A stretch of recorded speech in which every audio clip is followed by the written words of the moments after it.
Welcome to this video where we discuss a common problem that many developers encounter.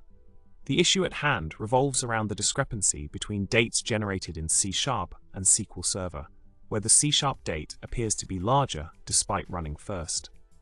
As one would expect, the SQL date should logically be greater than the C# date. Both the .NET application and SQL Server are situated on the same local machine for reference. Now, delving into the solution provided, we begin by examining a SQL query that calculates the time differences between distinct values of SQL_SYSDATETIME. This query utilizes the DataDiff function to measure the discrepancies in time between specific datetime values.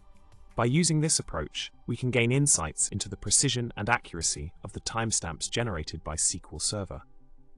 Continuing with the solution, we shift our focus to a script that populates a table with datetime values obtained from the SYSUTCDATETIME function.